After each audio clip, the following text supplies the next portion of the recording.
Ministries to you today. Pastor Bates and Pastor Daniel here. Or Pastor Bates and Daniel, however every week we decide how we're going to talk to each other. So I'd like to welcome you today. This is our second podcast together. Yeah. And what we do is we explore life. Okay, maybe life to some people is God. Maybe that's all kinds of things. But that's what we're exploring, and we are on a journey, and we are just sharing our what looks like our version of our journey with you out there, and doing a whole lot of things with it. So I'm going to just leave for a second. If you wouldn't mind right now, if you haven't taken a moment to get into whatever space you get into, I call it the silence, just a quick coming into yourself, into the recognition of your soul, that peaceful place where you and God or God's source commune. Whatever that looks like to you, I'm going to ask you now to pause this for 1 second and go there, get in a good, healthy space of mind, body, soul, and spirit, and rejoin us by tapping that space bar. So go do that. Thank you if you haven't done it already. And I'm just going to proceed from here. So basically today, what Daniel and I wanted to talk about was how do you get to sustainability? Where do you create that from? This is my cheat sheet for today. But where before we do that, Daniel, check in. Well, I guess I would just say, like, kind of bring in what we were talking about last week and how we're segueing into what we're talking about this week. Last week we talked about coming to the place where we recognize that things aren't working the way we've been told that they work. Just in general, they just don't work. They're not, quote unquote, sustainable. It's a buzzword, and we're going to get into that buzzword. But and in recognizing that it's not sustainable, we've made this choice through a process of years to get to this point, but a choice of, coming together and working together in a different way, calling it church, really bringing it into a sacred space, talking about, like, the things that we're doing as sacramental, rituals and ceremonies, even though it might look like the exchange of a currency in order to facilitate the procurement of vegetables, you know what I mean? And so that could be business to one person, but to us, that's holy work, right? And so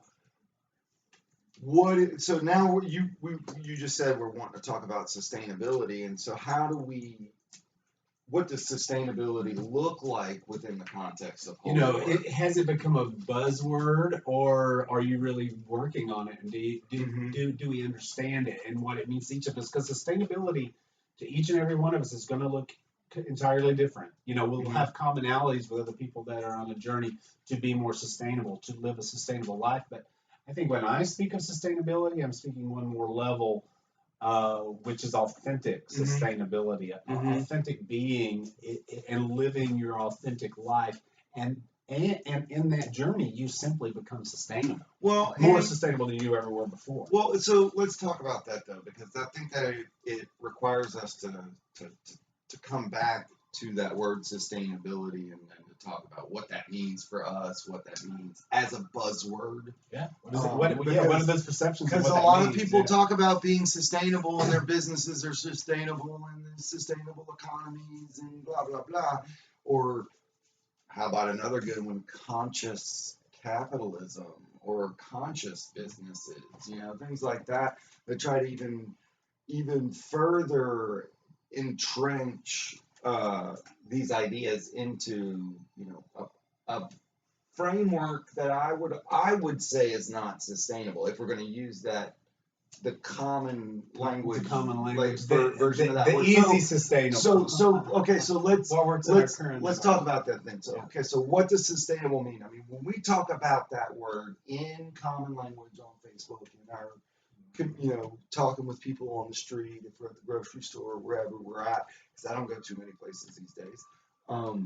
But when we say the word sustainable, we're talking about are we going to be able to stop the global climate crisis? Are we going to be able to live through the global climate crisis?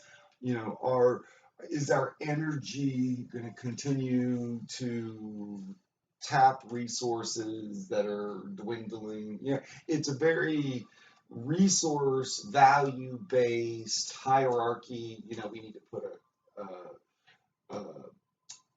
a level of importance on our carbon emissions more so than how much we rape the earth. There's a very It much seems to me like it's more of becoming sustainable is more of a journey than a end product that we can see every day. Well, and that's what we're being sold though, is this end product of green computers, or which these things will happen, but green cars, like that. Just by buying an electric vehicle, we are now operating within sustainability, which is just not true. It's just not, no, because the whole process of electronics and the whole process of microprocessors, the whole process, like the screens that you use on your phone, it takes blood for those things to happen the way that they happen and to be what they are. And it's not pretty. And it's not pretty, and it's not socially sustainable. And we're just talking about things that go on in other countries where humanity is abused to make that happen. Yeah, absolutely. The clothes you wear were more than likely stitched together in a sweatshop.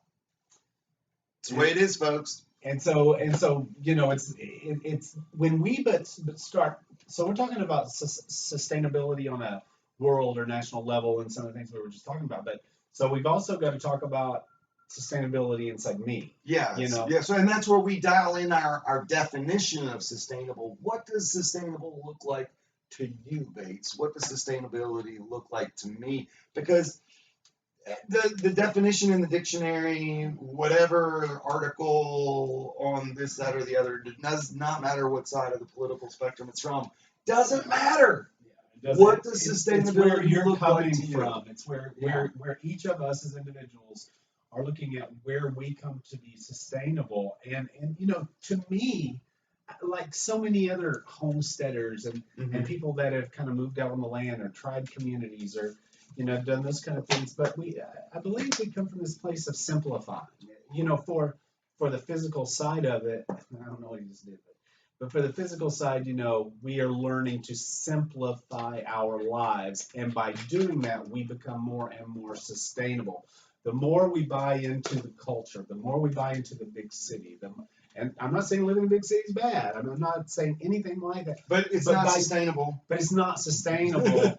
And unless we make it sustainable. Well, but we're not there either. That's the thing, though, Bates. Like, I've wrestled with it for quite a while, like studying, like where did it all start? This whole move away from living in relationship with the nature that exists around us, because we're not apart from nature. We are animals. We are just self-domesticated animals. So at some point, we started domesticating ourselves in such a way. To a point, by the 40s, everybody was going to grocery stores and stopped doing chickens. Because it was cheaper, it was cleaner, it was, people didn't have to work so hard. It started way before then, though. Well, it did, but on a massive marketing level. No, we ramped it up. The 40s, when it kind of came to the Industrial Revolution, ramped it up, man. We from all the way back to the 1800s forward. I'm just saying, but man, once that marketing started, it all changed, and the big grocery store took over. And we've so completely divorced ourselves from our lives, and we've given responsibility, control, authority, and our power away to our culture, to our corporations. Yeah.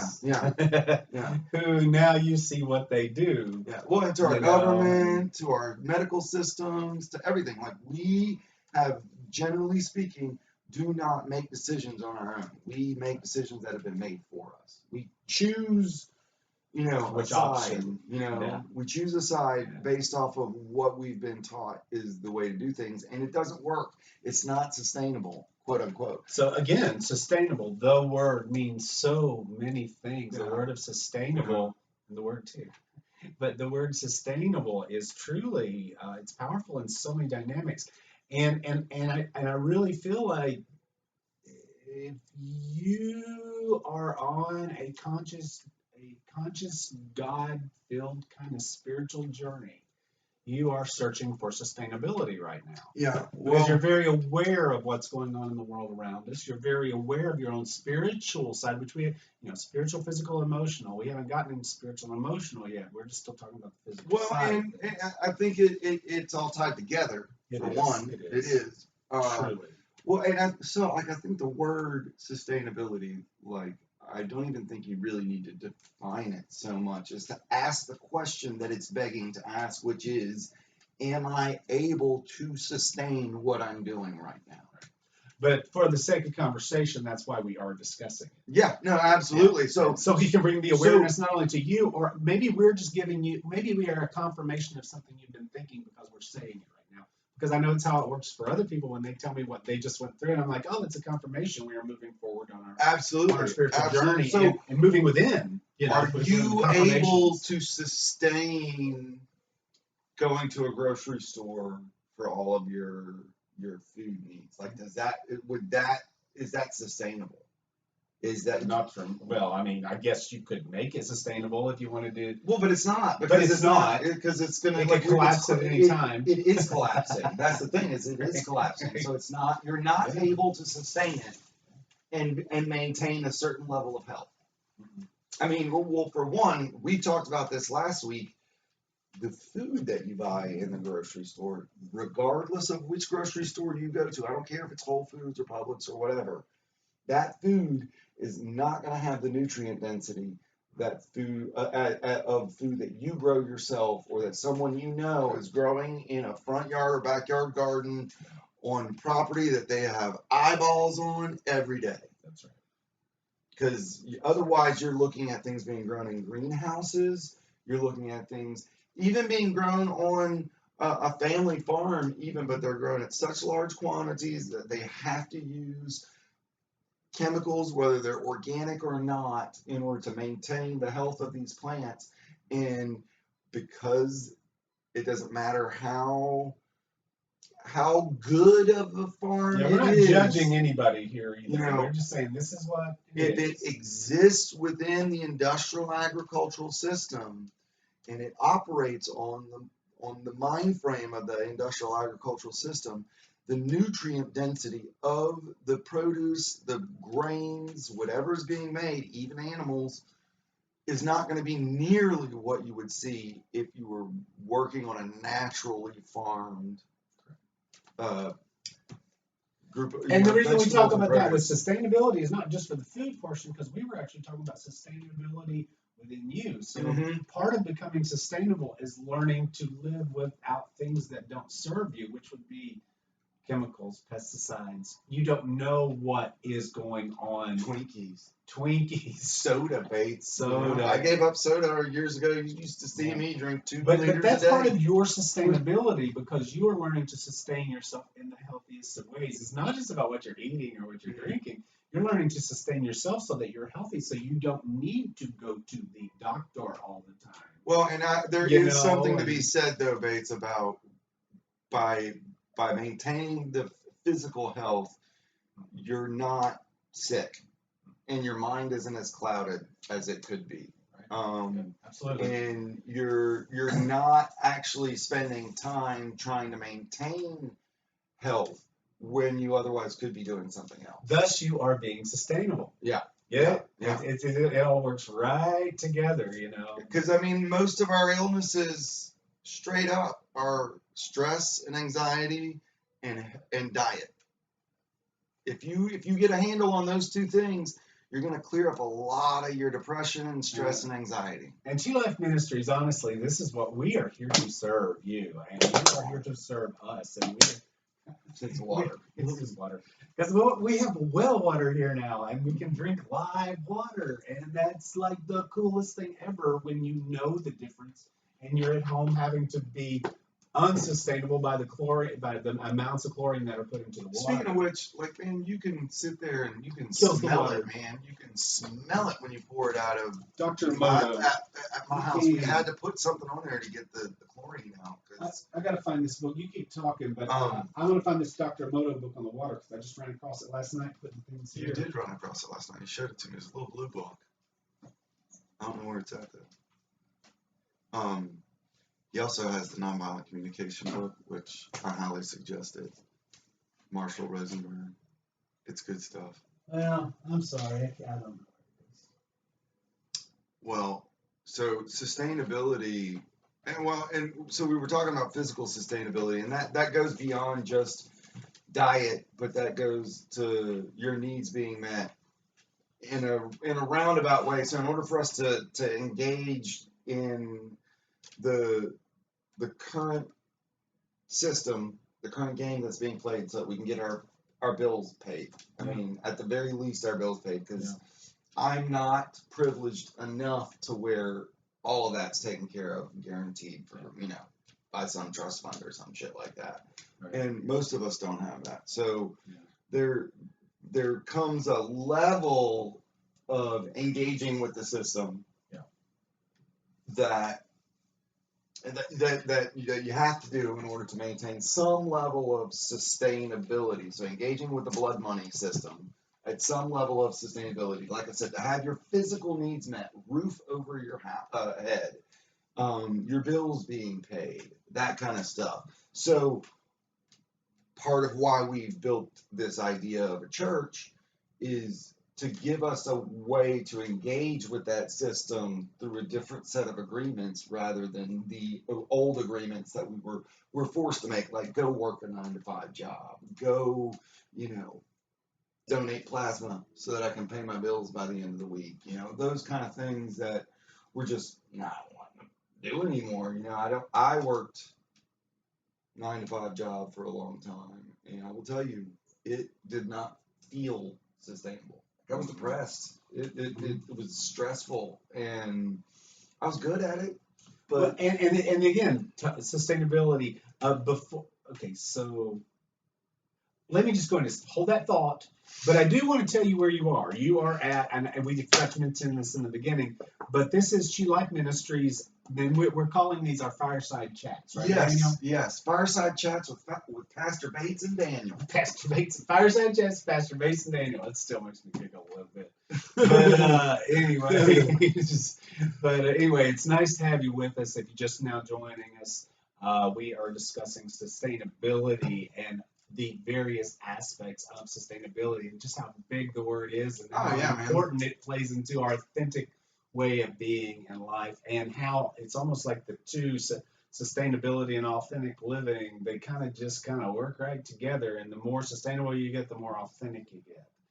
And until you can live with yourself and you can do and you can sustain yourself, and that's the vision, right? And I think that's because ultimately we're coming to the realization that our cultural programming is not sustainable.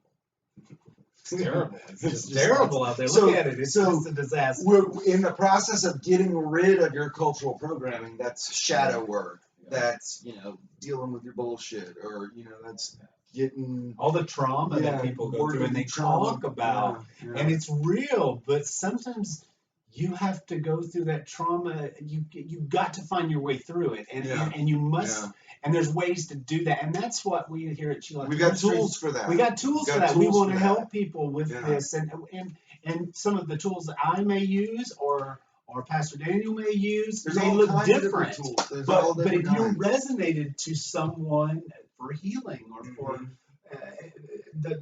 a different ministry that you could really feed into, or you're going through something, we are here as ministers in our own way to minister with you and through you. Man, there's so many different tools from so many different modalities, from so many different cultures, from and there's like YouTube is a wealth of knowledge when it comes to a lot of these tools. But and we were talking about this earlier. We were talking about how a lot of times spirituality it's a mimic game. We're just repeating things we've heard from other people to sound spiritual, when the reality is not. We're not actually doing the work, or we're Right. parroting the work. We're not actually looking inside and actually doing the work itself, and then we wind up repeating the same patterns over and over again in our Well, lives. I've met people along the way It's just down. not sustainable. Yeah. Well, in the Bible, Jesus said, "Trust no man." Okay. So who do you trust then? Well, you trust that which is within you that Jesus talked about. Still small voice. That still small voice. That's what you learn to listen And to. it doesn't talk in English. It talks all kinds of ways to different people. So you got to figure out how you speak with God's source, how you communicate, because nobody gets your experience of God the way you do other than you. Because the rest of us receive it the way we receive it. Well, it's like I would say, your still small voice speaks in baits. Yeah. You get what I mean? Yeah. And mine speaks in Daniel. Speaks in Daniel. Yeah, and I've got to be the one that learns how to talk with that. Because, like I said, it doesn't speak in a language that our mind can grasp a hold of. And that's what we've been taught our whole lives, that we have to look for something that our mind can grasp a hold of. And here's the secret of it. If you can't get sustainable with yourself, you can't begin to find that. Well, and that's the thing. And that's where I think this conversation was leading from.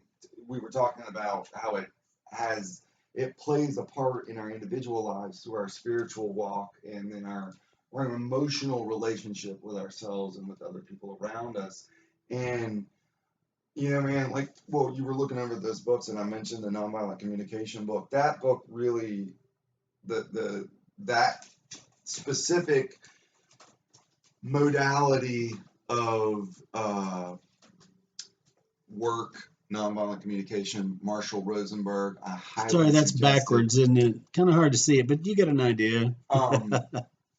It really, it did a number on me. I mean, to be honest with you, and it still continues to pay it forward in my life. So much of what I learned from the book, honestly, though, more than just the book. Like I said, there's hundreds of hours of actual Marshall Rosenberg himself teaching and speaking on YouTube, and just really falling down that rabbit hole. And something that I would suggest to a lot of people: if you're going to go down rabbit holes, you have a choice which rabbit holes to go down, and what you focus on grows. If you choose to go down rabbit holes that are going to be conspiracy theories, you're going to get a bunch of conspiracy theories. Or chaotic in any way. Chaos is not peace. Chaos is not what I would call God. Yeah. Chaos is the opposite of God. But use that aspect of reality to where when I focus on something, it grows and expresses itself in my life and creates a rabbit hole. To focus on healthy things that actually things that are going to change your life, to heal your life. So this is what we talk about. This is what we're here to do at Chi Life Ministries. Yeah. As a church, as an organization, that's a nonprofit. That we're done doing things the way the ministers typically do them for greed and big planes and cars. That's not what we're doing. We are bringing in patrons, not only just by you becoming a patron with Chi Farms, as far as our food ministry, not only are you feeding yourself and forcing yourself to eat healthy foods because you just bought it. Choosing. Not forcing. Choosing. Yeah, choosing. Yeah, you made the choice to do it, but by partnering with us, then you're actually feeding other people that can't afford to eat. And you're buying the food from local growers, local people, local bakers, local tradesmen, and then we're just putting that back out of the community to you, and we're growing an economy that can be much more sustainable, and then possibly even sustainable to the point without money at some point in the future, which is not very far away, because we're already bartering with a lot of people. Part of what we're doing is to create a food system within our local community that's capable of feeding all of us, and in doing that, if systems fail and crumble, which they're doing, then we don't have to worry about food. Because it's there. And we're going to feed ourselves, and we're going to feed each other, because that's what we did. Already doing that, right? We've been doing this for a while. So when the money goes away, we're just able to keep doing that. because their needs are met. Well, and one of the other things with the ministry that I think is important, that as you come on as a patron, we're at different levels within our church, and I guess vibrations of where you want to operate. If you want to be a patron and just buy food, you're just a patron, but still you're part of Chi Life Ministries just by being a patron of the food ministry, which serves others. It feeds you. It's giving people jobs. Just by you being a patron, you are serving so many people you don't even realize you're serving. I was going to say, it's not even just, so you're giving people the ability to pay their bills, and you're giving, for each amount of boxes that are sold, free food boxes are given to other people that don't have the ability to pay for it. But then there's a whole slew of other people that are working with us that are being fed either financially, physically, spiritually, or emotionally, that are then able to also go out and do the work that they do, which they wouldn't be able to do without these patrons. That's right. It's really beautiful, and we ask you to please become a patron, because, again, the easiest way I can say it is, why would you support a box store that's not going to be there for you tomorrow, possibly, when you could support your local community and those people doing the foods, and have that food delivered to you in a safe way? And I've even thought that, on my end, I have to think about these. Let's say technology goes out. Let's say the power goes out for a week. Let's say there's an emergency situation. The way we are getting ready to move forward in January is for you to know and understand that whatever your rotation is, even let's say communications go out, as long as you have confirmed with us you would like to continue your food, as long as we've got gas and can get it to you, even in a downfall, you'll receive food every other week or every week or once a month. And I was going to say, at some point, if the power goes out and we've got a bunch of people that we've got to get boxes of food to, and we're able to get those boxes of food, we'll get them to you. We're gonna show up at your doorstep at some point and be like, hey, y'all okay? Y'all need food? Right. What we're building is much. I keep saying we're not building an Amazon here. We are people with faces. We are people with hearts and souls, and we are doing this because we want to serve other humans and build something beautiful in relationship. We're creating a life that we're able to sustain. Well, and again, that takes us to relationship building, and that in sustainability, you've got to do it physically, spiritually, and emotionally. And under emotions fall relationships, and those are what. In the last year especially, we've all had to learn to dig in, stay at home. But when people do come to talk to us through the screen door or whatever as they're delivering food, you become friends with us. We become friends with you. We are there to minister to you. And each person's ministry is what y'all will listen and talk about or not. And maybe they're just here to hear you. Maybe I'm only here to hear you that day. And that's what I love about what we're doing. Because, I get to fall in love with another soul on the most loving food level possible, which is just sharing the food. So I grew up in Protestant church, and my family being pastors and ministers, you watch the way they do things. It's they've got it down like science. I'm sure they do. I'm sure they do. And they're good at it. That's why they are good at it. A big reason why I have been so adamant about the idea of a church is because having watched it being done, it's a fucking community building machine, man. It's so good. Yeah. But and churches do that well. Yeah, they do it really well. And it's just it's based and we're not here condemning anybody. Well, no, our whole culture is unsustainable, and it still falls within the paradigm of our current culture. And so it's not sustainable, because obviously look at what's happening in a lot of churches. And people that want to argue with that, I still want to remind them, even Jesus, and I'm not saying leave your church, keep your community. Yeah. Jesus said, come out of the church. Yeah. Well, and when Jesus, in the book of Acts, when Jesus first left the church, the first thing that they did was come together as a community and take care of each other's needs and live in a commune together.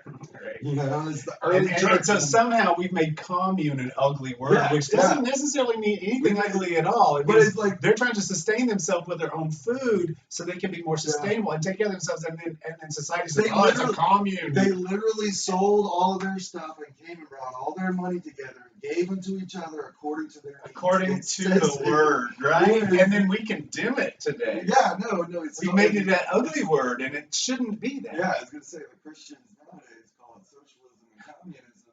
And Yeah, it's socialism not and that. communism, and that's so. So remember, what Jesus said and what goes on in the world are two different things. Yeah, Which do you choose to follow? Oddly enough. But no, Your choice. it's interesting though because it went well. We're getting back to what you were talking about, going and visiting people. Was watching pastors growing up.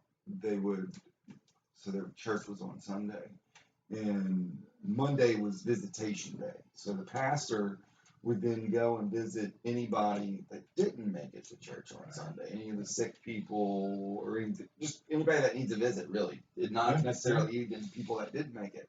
Maybe even somebody that did go, but they just need a visit because they need to talking to or something. I don't know. No, it was. I used to go on visitation day with my dad because it meant I get to go and eat desserts and food All day long, Yeah, all right? day long. Yeah. You know, and there's something. Well, there's so much to what you're saying that's just really fun about. You know, our ministry looks different than going into a church because our church has no walls right now, really. I mean, I've got a little place that will be the church. It's our home church, and it's the place that'll be Chi Cottage. That is Chi Cottage. It's all being formed right now. That's why I keep saying will, because it's really happening. Yeah. We're moving furniture in and out. We're moving to the farmhouse here. We're moving to Chi Cottage down in Red Bank. So. And Bates always goes balls deep with everything that he does. But we have these beautiful people coming together to do some really beautiful things that we're going to share with you guys, like a coffee shop and maybe places for you to buy plants and come and talk and move energy and we'll do potlucks there. And we've already done one little bitty teeny tiny experiment on. Anyway, just other stuff coming. But we got to make it through this pandemic first. So no, you are getting a very similar experience that I've seen a lot of pastors get when they're doing their visitations on Mondays. You're getting very much so a very similar experience to that when you're going out on deliveries because it's more than just an exchange. It's not a job. You know, it's more than commerce. Yeah, it's more than commerce. This is our life. Yeah. And I think we are all wanting and craving that through this pandemic. And not only, you know, whatever your ministry is, when you focus on the good, it grows. And so you feel this thing inside you just by delivering food to people. Because it took a process to get it there. And you had to put love into that whole process. And those people that grew those vegetables had to put love in. So we're just infusing that love into your doorstep. And then coming along with it, we're building a relationship with you of love and service. That's one of the things that you and I have talked about is this. Well, I like to use the term spiritual Aikido, which is, you know, in Aikido, the martial arts form, the opponent, the aggressor really is coming at me, and I'm not trying to attack them or defend myself even. My goal is to take that energy, that forward momentum that person has, and redirect it away from me and really into the ground, because you're wanting to take them and throw them down on the ground so that they're immobilized, basically, right? But taking that same concept from Aikido, where this is the opponent is not really an attacker or defender or my enemy so much, but it is an aggressive energy that's coming in my direction, and rather than me getting tripped up by it, engaging with it, think of like when we talk about meditation. A lot of times the big issue with most beginning meditators is the monkey mind and quieting the monkey mind. And I want to say Thich Nhat Hanh talks about just letting the clouds float across the screen of your mind, you know.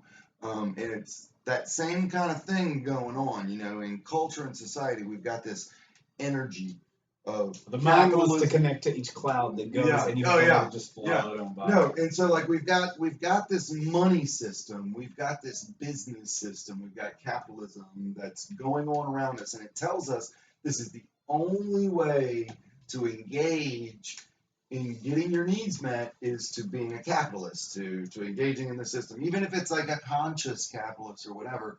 And I would say that that's not sustainable, because obviously it's falling down around us. So how do we take that energy, that aggressive energy that's coming in our direction? We got to use it in some way to meet our needs. So we're going to take it and we're going to ground it.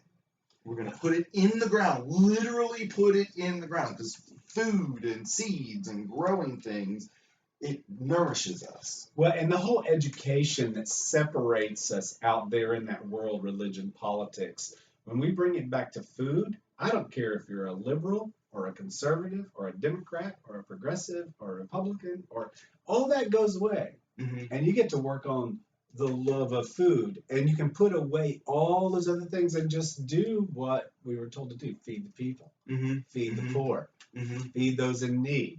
And it changes really who you are, because you don't need that other stuff anymore. You don't need it. And then we can, when we take our power back, because that's where our power is. Our power is in meeting our needs with each other, having healthy relationships with each other.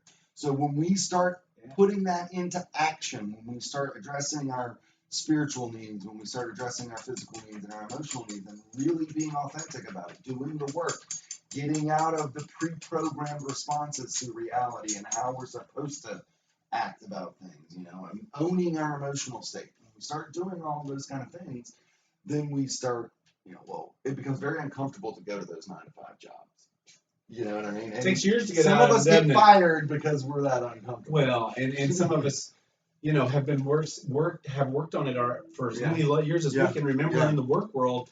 I always say this: it's like artists seem to be born into a world where they're just going to be artists, and are musicians. Yeah. They're born into it, and that's just what they do. So they made that. They made their passion their life. That is what we're here to do. Yeah. We are not here to conform to the 3D world out there, which you see is totally chaotic. But that's what we do, most of us, because we don't know how to follow. We haven't figured out yet maybe what our real gifts are, and they got theirs real early. Which, yay, thank God for those people. We're fed this idea that we have to be afraid that by not engaging in the system correctly. And that definition of correctly changes from one person to the next. Your parents have one definition, your boss has another definition, your significant other has another definition. And so, and they will shit on you if you're not meeting up and matching. Y'all ever had a family like that, have you? If you're not matching their definition of what correctly is, we still love our family. Yeah. It's blood. It is blood. So you've got to, you're told to be afraid that if you don't act in a certain way, if you don't work in a certain way, if you don't engage in the system in a certain way, that you're going to die. You're going to go hungry and die alone. Well, and like we talk about going from the corporate world into this place where we have to learn to go, which is our authentic selves. It is not the corporate world. I mean, maybe it is something to do with it. Maybe you found that gift in there somewhere.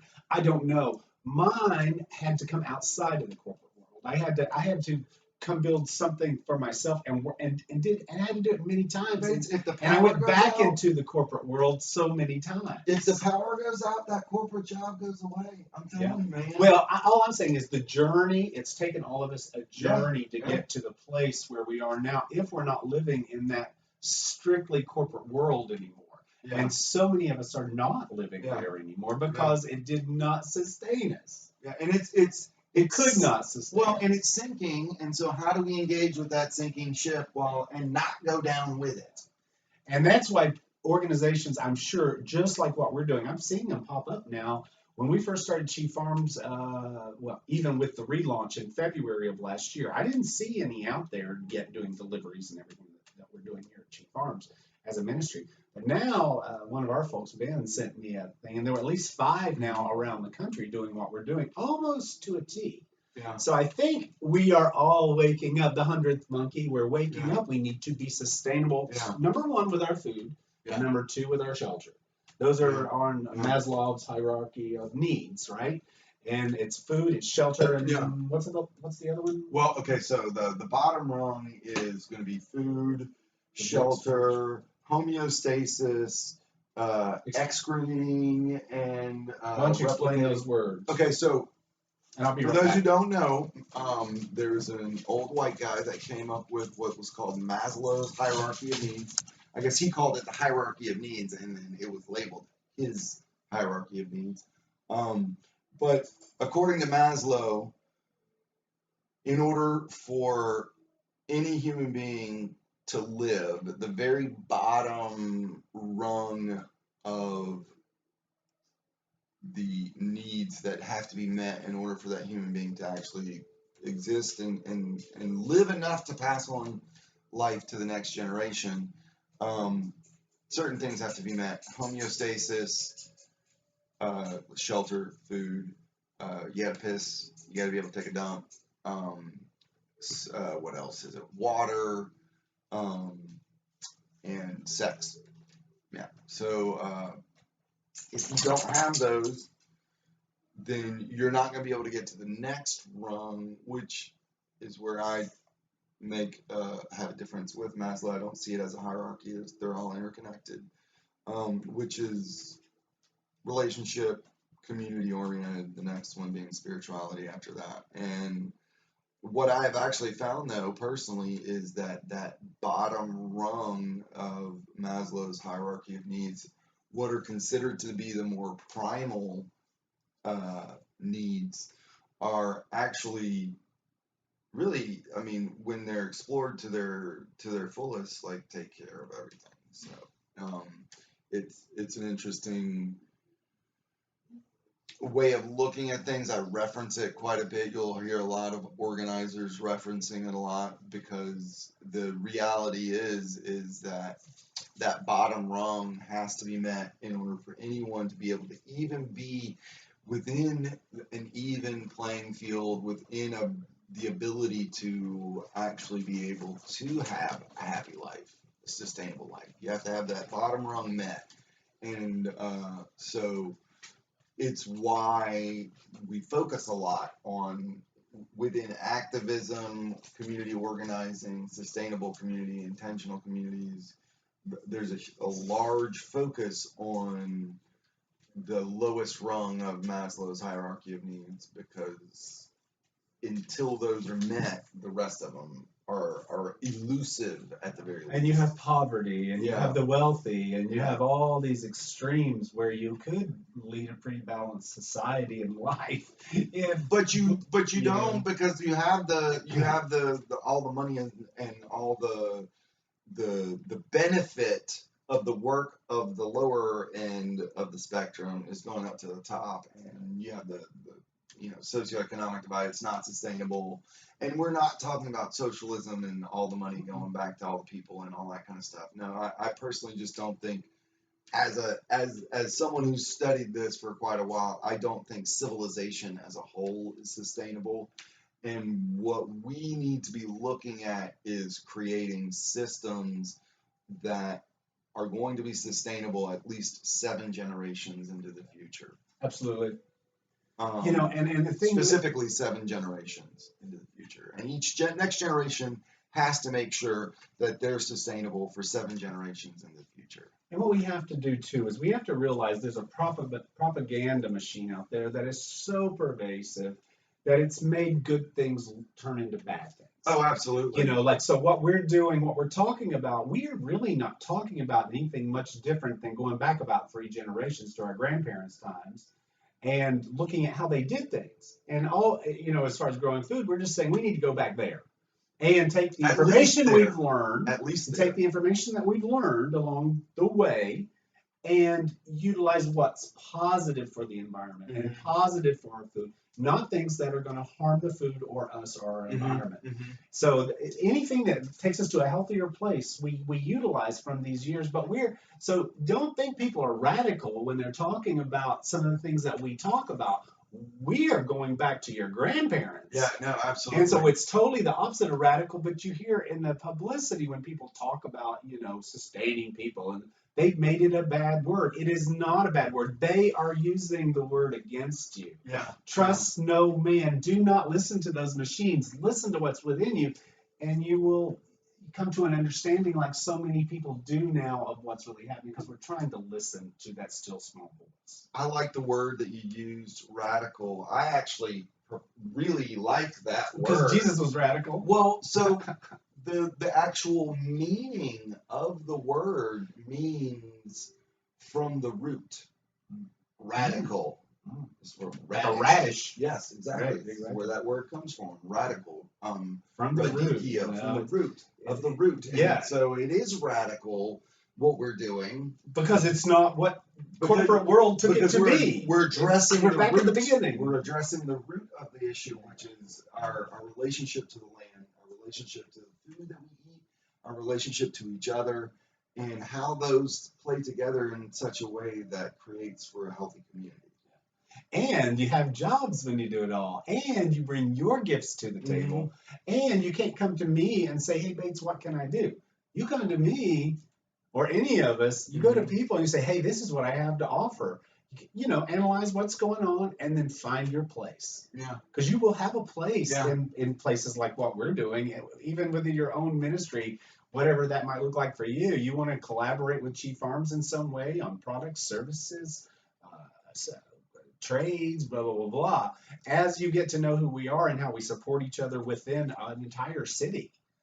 Well, and I will say though, Bates, like I always gonna bring it back to the check and balance. All that looks pretty, but none of it works if you're not doing the work yourself. Yeah. If you're not trying to stay sustainable in here, then I'm gonna have I'm gonna pitch a fit one day because somebody pisses me off, or whatever, and that's just.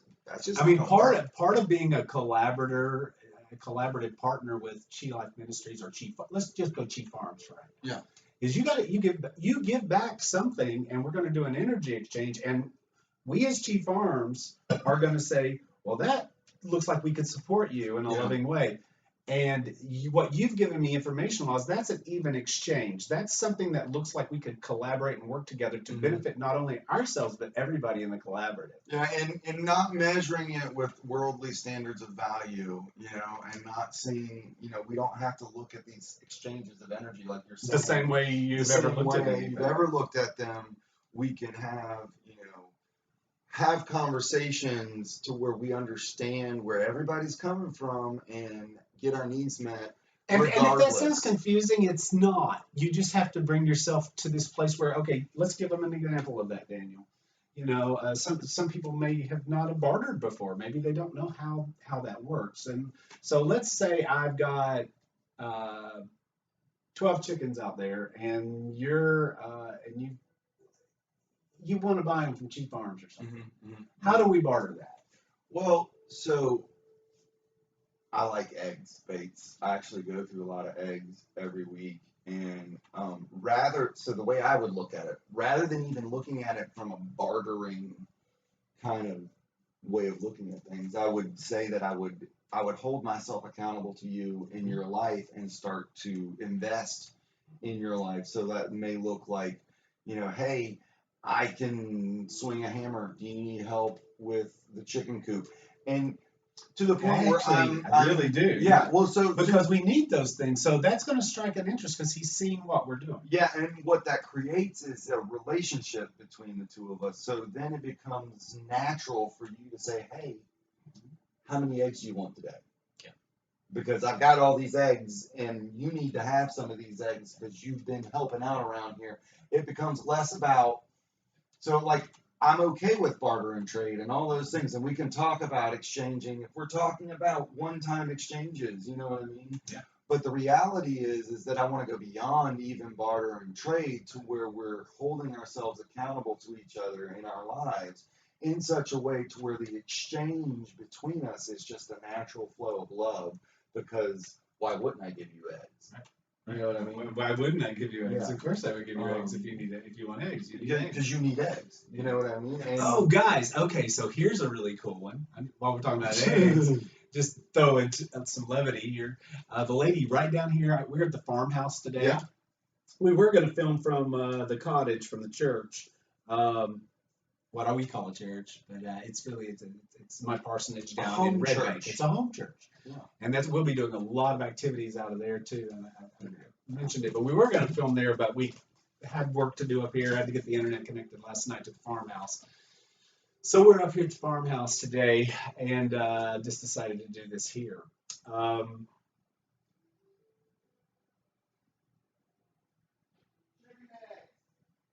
Quail eggs. Quail eggs are right down the street here at the bottom of the hill, and she pickles them. And I just found out she does them like turmeric and ginger and different kinds of stuff. And I had some the other day, and those eggs are amazing. I never had quail eggs. I've had regular pickled eggs in the stores, and in convenience stores mostly is where you find them. But I had those pickled eggs, and we are going to start offering pickled eggs. So I think y'all will enjoy those at the grocery store. Again, the things I'll just talk about the grocery store for a minute. The grocery store has everything in it. Basically, for a free delivery, it's 20 barter points, and 20 barter points typically equals about $32 right now. But what we've really tried to do is build a store, because we always been on, basically the organization was built, Chief Farms was built out of a CSA basket, with 5 types of vegetables and 1 type of fruit. And we did that for years. And then when I started things back up, we started adding some prepared meals, et cetera, et cetera. Throughout the year, things changed, more people got involved. So now we have, straight from the cow to your doorstep milk. We have eggs from my hens and many other hens around town. That sounds kind of funny. We love those hens. We love you, hens. Thank you very much.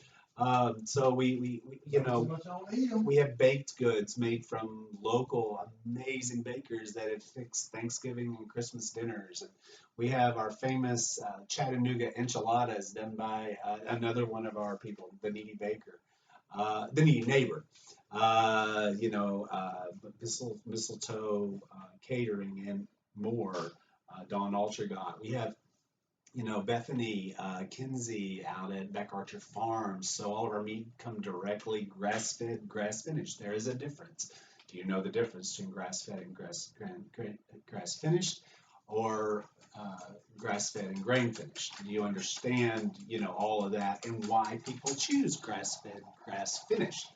There are no chemicals, no hormones in the feed that they then eat the last 30 to 60 days to fatten them up, to sugar them up, to put more fat in there.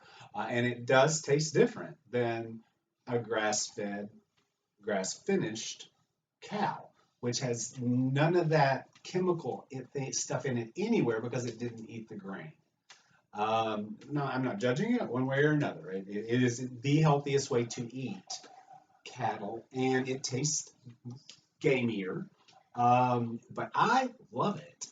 There's just something a little different to it. And so, like with our hamburger, we have a bacon wrapped hamburger thing. And we can take the bacon off if you don't want it, but it's really good with it on there if you eat meat. Our pigs are local. Again, I call them ours because it's one of our partners that we work with that brings these things to our tables and to our doors, so we can bring it to your tables and your doors. So again, we're trying to keep things as local, as centered as we can. Now, our problem is one day when you call me and you say, "Hey, Bates, I put up this 100-foot greenhouse and we got stuff all winter long." We can come by that as a wholesaler to you and then distribute it out back into the community, just like we're going to do with people's regular yards when it's warm enough to grow food. So, we must begin to think about maybe underground, like if you got a swimming pool and you're thinking about filling it in, why don't you make sure that thing drains and turn it into a greenhouse? That way you've got a constant 60-something degrees down there under the ground, and you can put plastic over the top of it or seal it in, but you got a working place that you can work year round, and very little heat would be needed to grow citrus, for example, in such a place. If you have land and you would like there to be food grown on that land, but you don't have the ability to do that, please let us know. Contact us. Please let us know. We can do some yard sharing. We can grow some produce there, and you can have all the produce that you need to stay alive. Yeah, So- we're not here to take people's land. We're here to share with people's land and be stewards of the land Well, and and- to be sustainable and happy doing it. And we can grow it in such an abundance that there's way more than you need, and so therefore we can take that and sell it. And the skin in the game part of what we do, we say, if you want to be involved with, the next level, besides just being a patron, maybe you want to get involved with Chi Farms on your own ministerial level, which means you have your business and then there's Chi Farms. There's a way for us to collaborate together so that we can assist you in selling your products, your cottage industry, local things that you do, you create. It's your life. It's what you, and maybe that's a service, and we're getting ready to move into that. We're working on getting the people to help assist us with recreating the website that's more friendly from this dude that's 59 that somebody used the other day. Says, well, it looks like a MySpace website. I'm like, well, that's probably about right. It's about where my talent level is. So we're looking for people that can connect that front page to all their products around the city, and then those people come to us and deliver them on Tuesdays. And then we have a mask-friendly potluck where we gather and we talk about what we're all doing, and it's so inspirational. And again, it's full of love. And as we do that more and more, as we take that out into, I'm doing this stuff slowly. I can't do it all overnight. But this is kind of a vision of what is happening around us, and that'll be happening in Red Bank, there behind the Food City. And we do ask you, if you come to any of our events, please park at Food City and just walk right up Morrison Springs Road, and it's right there at the corner of your first street on your left. It's a little white cottage, and that's Chi Cottage, and that is my parsonage. And it is a home church. It's got a little greenhouse next to it. Got a little greenhouse next to it. We'll be doing most things outside and creating a city garden there. I started that about a year ago. And so these things are coming together where we can unite and we can hold space for one another, and we can even have pickups there. We'll do some pickups of foods there, and some other things like maybe a little coffee barista that it's not an actual business. It would be like our coffee shop. So we're going to invite you. Stay tuned as we are guided forward into building something that really truly serves everyone in our community. Yeah. Also, I wanted to throw in there talking about sustainability. To kind of bring it back to where we were talking about the one aspect that we haven't talked about yet, which was the emotional relationship part of it. And we're getting on an hour on this video now, so I was going to say we're going to wrap it up. One of the things I wanted to mention was I've been floating around an idea to do some stuff working with men specifically in depression, anxiety, stress, all that kind of shit. Right on. I'm glad you're bringing this up. Thank you. So if anybody's interested in doing a men's class, not anything too, this is not group therapy or anything like that. It'll bring you awareness as to how you can move through. But I was going to say, we can definitely work on tools that will give you the ability to work through certain issues, certain boundaries that you may have created for yourself, and navigate the landscape of depression, anxiety, and stress in a way that's healthy. And I mean, honestly, for the most part, you can walk away from it, give it up, because it's not serving you.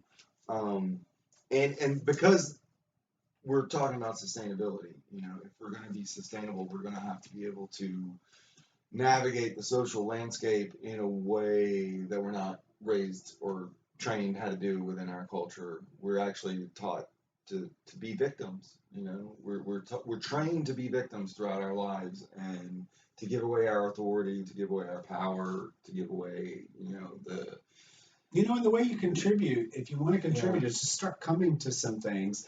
Become a patron. And what I was going to say is I want to do a class. I was actually started thinking of doing it as like a Zoom thing, to where everybody can participate from wherever they're at, whether or not we film it from a central location with several people there, or just do it from my house. I'm not sure yet. Let's talk about that. If anybody's interested, message me or comment on the video. But one of the things that we need to, in order to be a sustainable community, in order for this Chi Life Ministries, Chi Farms, in order for all of it to work, we as individuals need to be able to live sustainably manage our spiritual, emotional landscape, our internal landscape. And most of us are not given the tools for that. Some of us have had to fight tooth and nail through our lives to find that for ourselves. And, too often it's turned around and commodified and turned into people being like life coaches and therapists. And you're put into a system that doesn't really help you. It just continues the cycle. And there are tools out there that can help, you. And I'm speaking specifically to men because I feel like that's a very underrepresented demographic when it comes to psychological health. And we will offer this to women too when Yeah, the right sure, women show up sure. and want to teach Yeah, these things. yeah. I was going to and say express themselves, but it's better a woman do that than a man do that. Yeah. I mean, I can speak. That's what I would think. I can speak to women on the topic, but I like where I'm at and the lessons that I've learned. I feel like my voice is more I feel like the way that I speak about it, men would have a easier time relating to it specifically. Not to make it a gendered thing, but it is what it is. But become a patron and start coming to our things. Yeah. And by being a patron, you get food every week, every other week, whatever you want. And you get to shop for what you want. And you don't have to have just a CSA box anymore. Mm-hmm. You can have milk, eggs, bread, and butter, and vegetables delivered one week for $50. Yeah. Or you could do a $100 package, which you're take care of all of your vegetables for a week, for $100. Let's see if we can do that. So, we are working on different ways of giving you everything you need, and we need to hear from you too. Yeah. Hey, Bates, or hey, Daniel, have you thought about doing this, or have you thought about doing that? That would meet people's needs out here. Because if I don't get feedback, I think we're doing everything right. Well, and I know that ain't right. There's things I need to know. There are things that we need to grow to serve an entire community. So if you're going to a box store and buying it, why are you doing that? Share with us what that looks like so we can begin to offer that too. Yeah. And we'll just bring it to your door and you don't even have to fight contamination of any COVID virus. And all the other benefits that come with your serving.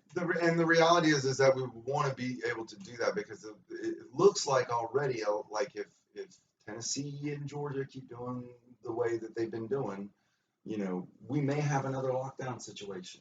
And we're not doing this out of fear. We're saying be smart. There's an alternative for you here. Yeah. Work with us. Let us work with you. Let our community work together. Whether it happens or not, our current system isn't sustainable.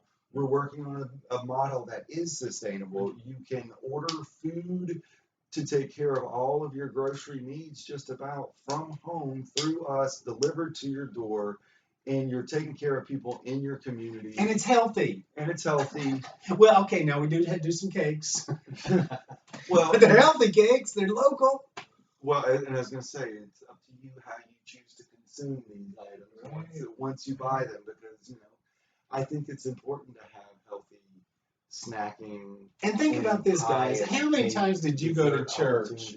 How many times did you go to church? And, they always pass around that money tray. We're not saying we won't accept gifts because we got land to grow and all kinds of things. So financial gifts are more than welcome. You can donate below. I think this day was working on. Yeah, we can put a Cash App or whatever But please, donations are great. But why not donate to your local community? Get some veggies out of it. Instead of a plate. Where you're being spiritually fed and get food from your donation.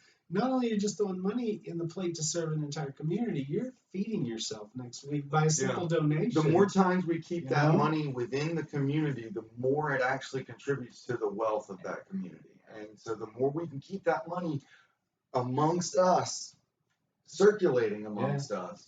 And it's weird. There seems to be a hesitation with people until they get started to should I do this? And we're not even talking this is much money. It's $32, you know, and what do you spend in $50. food? What do Yeah. you spend in food every time you go to the grocery store? How much are you spending on produce every week? Because I guarantee you, I can almost guarantee you anything amount you're spending, you will get a much higher quality and better amount of good quality food that you can cook and that could be pre-prepared for you or whatever from the local community.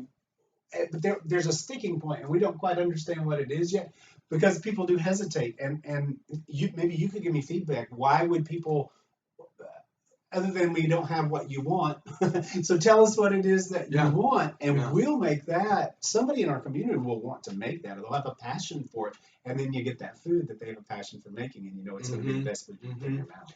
I mean, I'm just in favor of more pies. That Apple crisp was so good. And after we get, I'm going to call Janet when we get done and ask her to put that apple pie. I don't have a fridge right now here in the farmhouse, so I can't bring any of my food over. So Janet's up there. She bought one of my cousin, the farm that I always talk about that I'm on. I'm down at the foot of that farm now to do farming and take care of the chickens and do all kinds of yummy, earthy stuff with my hands. And you know that it's tiring, but it brings you alive. So anyway, that pie's up there. They bought our Christmas dinner. They bought our Thanksgiving dinner too. Loved them both. Ordered again, and so we're getting to sharing what's left of the pie. Yeah, she was telling me last night about how much she enjoyed the dinner. Did she? Yeah. She said that they really enjoyed that Christmas. We've gotten tremendous feedback on all of our meals. Don Alter got Keith Quatrano. Dana Wyatt, elderberry people, our colloidal silver people. We have so many people, our meats people. We have so many people in the community now providing food directly to you. And you can't help but get excited about it because of where we've been and what we've been buying in the grocery stores all these years. And what we know we're still buying, but we're still buying it. Why are we buying it? Yeah, like why not have it within our community? Buy it local, keep that money in the community, keep it circulating in the community. It's actually called the velocity of money. It's a technical term. And when we understand that money flowing within a community, staying within a community actually builds wealth, even though it doesn't seem like it would, because it's not being more, it's just moving around. It's kind of like when you make more money, you feel like you have more money because other things are paid for, but this gives you the same thing without all the actual cash. Yeah. It's just like we're just moving all of that energy around within ourselves. Yeah. And you're being provided for financially the way you require. Yeah. And nutritious food, nutrient dense. With a good attitude because you're eating well. And you're keeping your body alkaline instead of acid by the things that we offer you, which does what? Viruses can't live in an alkaline body. So it's keeping you healthy so that when that little bug comes around, it has a whole lot harder time hanging on and making you really sick. So eat your vegetables, eat your fruits. Also your cannabinoids. You've got the CBD products, CBD man. cannabinoids, man. Thank you for bringing that. We got a whole line of cannabinoids that your cellular structure has more cannabinoid receptors in each cell than any other cell and any other things are receptors in the body. So endocannabinoid system is what the it's called. endocannabinoid, yeah. That word. But and we have people here ready to teach you that stuff. You know, the one that we're currently working with is Matt Stoneman. Hit him up on our webpage anytime, Matt Stoneman, if you have any questions. But we have a whole on our chifarms.org page. There's a whole about CBD on one of the top links. Go there, read about what this amazing protein and medicine does for the human body in all aspects. And you don't have to worry about getting high and being illegal because you're not, because it's totally legal. Yeah. It's in every, side store that you see now, and we will deliver it to you. It's locally grown and processed and everything? Well, it depends. Some of it's going to come out of Colorado still. Gotcha. Anywhere you go, you're still going to be getting stuff out of Colorado. But yes, a lot out of Nashville. Gotcha. Okay. Yeah. Cool. So, and again, there's so much more in the store. So please become a patron today. Just think about it. Chi Farms, CHIFARMS.org. Just start working with us, or send me your name and address and telephone number. We'll deliver your first box out to you. next Wednesday or Thursday, depending on where you live. And then you can go to the website, and that'll give you a little motivation, and you can pay at the door when it arrives. So we're not a hustle. We're not trying to do anything but good things for you here. So give us a chance. Work with us. Yeah. All right. So I think that's good for this. I think we're good. For this We episode thank of the you. Fireside Chats with Pastor Bates and Daniel. And I'm just going to take that fire and hold that love in my hands, and I'm going to bless you and you and you and you and you and you and you, and seeing all of us just awaken to the absolute possibility that we are. And I do that in Jesus' name and in the light and love of God and Christ in the Christ. And so it is. Thank you for being with us. Namaste, namaskar, and amen.